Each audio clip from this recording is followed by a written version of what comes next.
உங்களுக்கு நிம்மதி உண்டாகுவதாக, தேவனுடைய இரக்கங்கள் அதிகமாவதாக.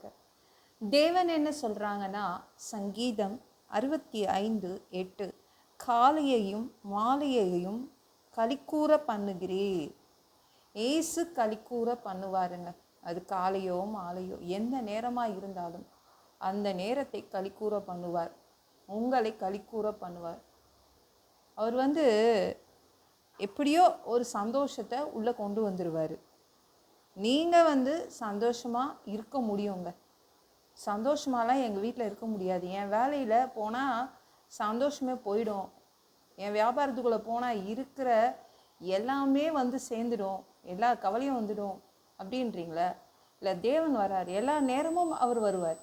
எல்லா நேரமும் சந்தோஷத்தை கொண்டு வருவாருங்க.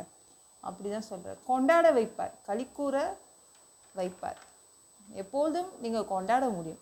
தேவன் வந்துட்டா அது எந்த நேரமோ, மாலையோ காலையோ, அது எந்த நேரமாக இருந்தாலும் சந்தோஷத்தை திணித்து வச்சுடுவாருங்க. எப்படியோ சந்தோஷத்தை கொண்டு வந்துடுவார். நிம்மதி இல்லை, ஆரோக்கியம் இல்லை, பணம் இல்லை, அப்போ எப்படி சந்தோஷம் வரும்ன்றீங்களா? வந்துடும். தேவன் வந்துடுவார். அதனால சந்தோஷம் வந்துடும். என் வீட்டுக்குள்ளே எப்பொழுதும் சண்டை நடக்குதுங்க. என் குடும்பத்துக்குள்ளே எப்போ பார்த்தாலும் சண்டை, வாக்குவாதம். எங்கேருந்து சந்தோஷமாக இருக்கிறது? தொடர்ந்து சண்டை போடுறோம் நாங்கள் அப்படின்றீங்களா? இல்லை, தேவன் வருவார். தேவன் இருப்பார் உங்கள் குடும்பத்துக்குள்ளே, உங்கள் வீட்டுக்குள்ளே.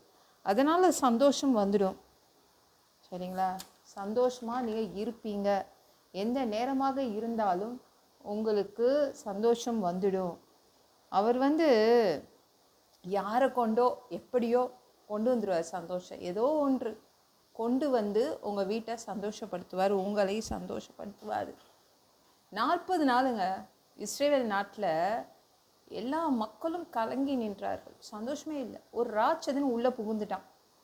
அது ஒரு போர் நேரம். ராட்சதன் உள்ளே புகுந்துட்டான். பயங்கர பயமாக இருக்குது. அந்த ராட்சதன் மனிதர்களை திட்டலை, சவுலை திட்டலை. அவன் தேவாதி தேவன், பரலோகத்தின் தேவனையே திட்டுறான். அதனால் இவங்களுக்கு இன்னும் பயம். இவன் பயங்கர வல்லமை படித்தவன் போல, தேவனையே திட்டுறானே, நம்ம தேவனையே திட்டுறானே. கலங்கடித்தான். தேவன் என்ன பண்ணார்? தாவீதை கொண்டு இறக்கிட்டார்.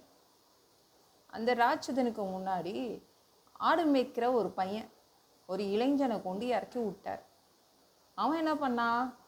அந்த ராட்சதனை சாகடிச்சான். ஒரே சந்தோஷம். 40 நாள் சந்தோஷமே இல்லாத அந்த நாட்டுக்குள்ள ஒரே சந்தோஷம். கொண்டாட ஆரம்பிச்சிட்டாங்க. தாவீதை கொண்டு அந்த நாட்டிற்கு சந்தோஷத்தை கொடுத்தாரு. எல்லாரும் கவிதை எழுதுறாங்க, பாட்டு பாடுறாங்க, டான்ஸ் ஆடுறாங்க. பெண்கள் எல்லாரும் அப்படியே ஒரு விழா எடுத்து கொண்டாடினாங்க. தேவன் அப்படிதான் களிக்கூற பண்ணுவார். ஒவ்வொரு நேரமும் உங்களுக்காக யாரோ ஒருத்தரை எழும்ப வைப்பார். சந்தோஷத்தை கொண்டு வந்துடுவார். பயப்படாதீங்க. எப்படிங்க சந்தோஷமாக இருக்கிறதுனா, தேவன் கொண்டு வந்துடுவார். தேவன் வருவாருங்க. அதனால் அந்த இடம் ஃபுல்லாகவே உங்களுக்கு கண்டிப்பாக சந்தோஷம் வந்துடும். அது காலையோ அது மாலையோ எந்த நேரமாக இருந்தாலும் தேவன் இன்றைக்கு உங்களை சந்தோஷமாக வைப்பார். என்றைக்குமே உங்களை சந்தோஷமாக வச்சுப்பார். கவலைப்படாதீங்க. இந்த வீடியோ பிடிச்சிருந்துச்சுன்னா மற்றவங்களுக்கும் ஷேர் பண்ண மறக்காதீங்க. கர்த்தர் தாமே உங்களை ஆசீர்வதிப்பாராக. ஜெபம் பண்ணலாமா? அன்பு பிதாவே, உங்கள் பிள்ளைங்க உங்கள் பாதத்தில் வந்திருக்காங்கப்பா. சாமி, இரக்கம் செய்யுங்க, இறங்குங்க அப்பா. உங்கள் பிள்ளைங்களுக்கு அது எந்த நேரமாக இருந்தாலும் உங்கள் பிள்ளைங்களை நீங்கள் சந்தோஷமாக வச்சுப்பீங்க. யாராவது மூலமாக எப்படியோ சந்தோஷத்தை கொண்டு வந்துடுவீங்க. உங்கள் பிள்ளைங்க கொண்டாடுவாங்க, சந்தோஷமாக இருப்பாங்க.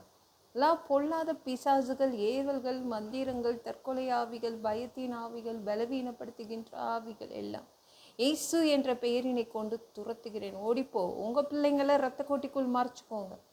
பரிசுத்த ஆவியால் நிரப்புங்க. ஞான ஸ்நானம் எடுக்கணும். உங்கள் பிள்ளைங்க ரட்சிப்பீராக. இயேசுவின் காயப்பட்ட தழும்புகளால் எல்லா வியாதிகளும், எல்லா பலவீனங்களும், கேன்சர் போன்ற வியாதிகளும், மரண படுக்கைகளும், பரம்பரை வியாதிகளும் சரியாகுவதாக. ஒரு மனிதனாக பிறந்தா ஜீவ புஸ்தகத்தில் பேர் இருக்கணும். அப்படி இல்லைன்னா அந்த மனுஷனை பிடிச்சி நீங்கள் நரகத்தில் தள்ளிடுவீங்க. தீ எரிக்கிற இடத்துல எப்படி போய் வாழ்கிறதுப்பா? அடித்து உதச்சி திருத்தி எங்களை பரலோகத்துக்கே அனுப்பிடுங்கப்பா. கழுவப்படாத பாவங்கள் எங்ககிட்ட இருந்துச்சுன்னா உங்கள் திரு ரத்தத்தை கொண்டு நல்லா கழுவி எங்களை பரலோகத்துக்கே அனுப்பிடுங்க. சமயம் எந்த ஒரு பொழுது நீங்கள் வருவீங்க, நீ இயேசுவை வணங்கி வணங்கி காத்துட்ருக்கோம், பரிசுத்தமாக வாழ்ந்து வாழ்ந்து காத்துட்ருக்கோம். அந்த ஒரு பொழுதுல உங்களுக்கு ஒப்பான உடம்பு எங்களுக்கு கொடுக்கப்படும் அதை பெற்றுக்கொண்டு மதியவானத்தில் உங்களையும் சந்திக்க வருவோம். அந்த தருணத்தை இழந்துடக்கூடாதுப்பா. ஒரு மனுஷனால் பரிசுத்தமாக வாழ்கிறது கூடாத விஷயம். அதற்கும் உங்கள் உதவி கேட்டு வந்து நிற்கிறோம். 7 வருடம் அந்த கிறிஸ்து ஆட்சியில் விட்டுட்டு போயிடாதீங்க. பிசாசு நடத்தும் ஆட்சியில் விட்டுட்டு போயிடாதீங்கப்பா. 1000 வருடம் இந்த பூமியை ஆட்சி செய்வதற்காக வருவீங்க, இங்கே தங்குவீங்க. அந்த பொற்காலத்தை பார்க்க ஆசைப்படுறோம். எல்லாவற்றையும் ஒப்பு கொடுக்குறேன். இயேசு மூலம் ஜெபம் கேளும் பிதாவே. ஆமென். நாளைக்கு பார்க்கலாம்.